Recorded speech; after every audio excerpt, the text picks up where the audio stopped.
Legally Dead, A Father and Son Bound by Murder, by Kevin Flynn and Rebecca Lavoie. Narrated by Avon Shore. Prologue. The two men got out of the Jeep in the quiet woods of Maine. It was a hot summer day in 1996, and they had been driving for nearly 2 hours. The passenger had slept for most of the ride, slacking on his presumed duty as navigator. He wasn't sure exactly how they'd gotten to this place, even though the location was marked on the map by an X with a circle around it. He remembered passing the New Hampshire State Police barracks in Epping before dozing off, and he hadn't woken up until the driver shook him, telling him they were finally in Waterboro. He saw a tiny, ancient graveyard and a trailer park pass outside his window before the Jeep made a turn off the main road onto the dirt path. A street sign, for what could only very generously be called a street, said they were on McLucas Road. The unpaved road soon came to a fork. The Jeep had idled for a moment in neutral as the driver assessed which path to take. The road to the left looked smoother, more traveled upon. He put the Jeep in gear and drove the other way. The wheels slammed into rocks large enough to toss the vehicle's occupants in their seats. It seemed this road was traversed almost exclusively by hikers. After the odometer ticked off 1/10 of a mile from the fork, the driver stopped. He wrote .1 on the map next to the X. "This is a good spot," he said. They could see a large brown fire tower in the distance. They couldn't know for sure, but it didn't look like the warden was in the tower, searching the forested horizon for columns of smoke from careless campers or lightning strikes from summer thunderstorms. When the driver cut the motor, the quiet of the woods enveloped them. Other than the rustle of leaves and the calls of small birds, the forest was silent. They were alone. The driver went around to the back and swung open the hatch. The passenger got out and leaned against the Jeep's door, jumping a little when his companion slammed the hatch closed with a report that echoed throughout the woods. "Let's go this way," the driver said, clearly in charge. The pair trekked off to the right of the path for about 50 feet. There was a bit of a clearing there, a place where the sun pierced the tree canopy and a small patch of wild grass grew. The driver looked around at the plot of land and nodded, satisfied with what he saw. He handed the passenger the item he'd retrieved from the rear of the Jeep, a small shovel. "Start digging here." The passenger took the tool and stabbed it at the unblemished ground. It was difficult getting below the surface, as the pointed tip needed to slice its way through roots from the nearby trees and vegetation. He didn't know exactly how deep or wide he was supposed to go. He just knew it had to be big enough to hold a body. While the first clumps of loam and rooted sod were accumulating in a ragged pile, the driver walked back to the Jeep.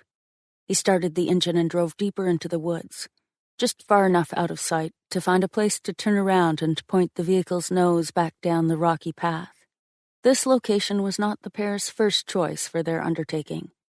The day before, they had driven until they reached another circled X on the map, but when they'd arrived, the driver had been dismayed to see how close it was to a main road. The drone of distant 18-wheelers hung in the air, like the threat of approaching thunder. They'd gotten back in the Jeep and had decided to try again, finally finding the spot where the hole was now being dug, one small shovelful at a time. After turning the vehicle around, the driver walked to the clearing and stood over the man doing the digging. The driver had packed only the one shovel and did not offer to get into the hole, did not offer to take a turn sculpting the grave. He stood over the passenger, arms folded. "Don't stop now. Make it wider. Go down deeper." It took close to 2 hours to complete the grave to the driver's satisfaction.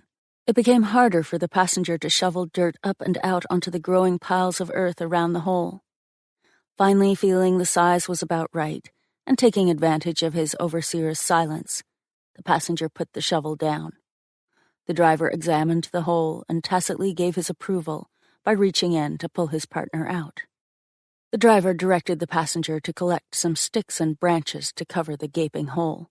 It would look very much like a grave to anyone who happened to walk up to it, But from the rocky trail, it would easily pass for yet another patch of undisturbed nature.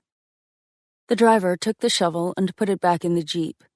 There was no body in the vehicle with them. There was no victim, yet. The grave had been prepared in anticipation of a victim who was still very much alive, still very much unaware of her fate. Murder itself is often a reckless, uncalculated act. Killing is relatively easy. But making a body vanish is hard, and often done sloppily and in haste. It's the element of the act that often seals the fate of the killer. Even for premeditated killings, disposing of the evidence is not typically part of homicidal thoughts or deadly daydreams. It's not as satisfying to the culprit as the fantasy of the deed itself. But in this case, the detail of how to dispose of the future victim's body, to tilt the odds of permanent concealment in their favor, had been dealt with. As a matter of practicality, there is no homicide without a body. There are occasional exceptions, of course, instances where enough proof can be found without a corpse, blood evidence, or the discovery of brain tissue, for example. But those cases are exceedingly rare. Any lawyer will say that the longer a body is missing, the harder it is for the government to make its case, even if enough time has passed to declare a person legally dead. The driver had put himself in a position to get away with it, to commit a perfect crime. He would not make the same foolish mistakes of evidence that so many others had. He considered himself far smarter than that. The only wild card would be whether he could keep his co-conspirators, and there were far too many for his liking at this point, from breaking their silence. Part 1. Dirty Deeds. And 'tis not done. The attempt and not the deed confounds us. William Shakespeare, Macbeth. 1. Cause for alarm. Lieutenant Richard Kane and his partner, Detective Kimberly Roberts, arrived at the scene on Patricia Avenue minutes after getting the call. It was Monday, March 11th, 1996. And although it had been well below freezing in the morning, with snow better than a foot deep on lawns and sidewalks, the afternoon sun made it almost uncomfortable to stand outside. The sound of snowmelt running into the storm drains along the curbs echoed in the stillness of the street. Kane, who was in charge of the Exeter Detective Bureau, had been busy trying to tame the paperwork that accompanied his job when they got the call from the patrol division, requesting that a detective come to the scene. The casework of a patrolman is fundamentally different than an investigator's. Most of the time, when a uniformed cop rolls onto a scene, his job is reactionary. He's trying to defuse a situation, pulling people apart from one another, ascertaining who threw the first punch or which driver in an accident was at fault. Detective work, on the other hand, requires drilling down deeper. Some cops chase bad guys, others seek to find out why they're running. "Okay," Kane asked the two patrolmen already on scene. "What do you got?" The patrolman said there was some kind of metal device on the ground under the mailbox. The homeowner was inside and talking to the police over the phone. She says she took it out of the mailbox, then dropped it in the snow when she figured out what it was. "And what is it?" "It's a metal pipe, capped at both ends.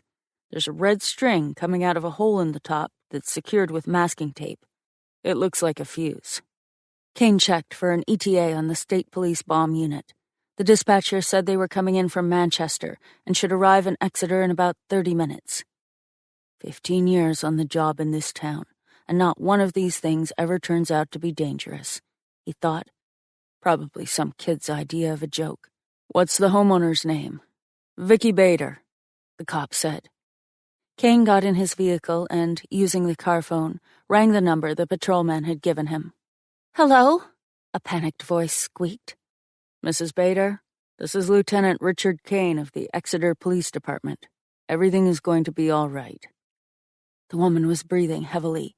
Kane asked her whether she would leave her residence if he sent a police officer to her back door. Vicki agreed, and she walked with the officer along the farthest side of her plowed driveway to get to the street. It won't go off, the woman told them.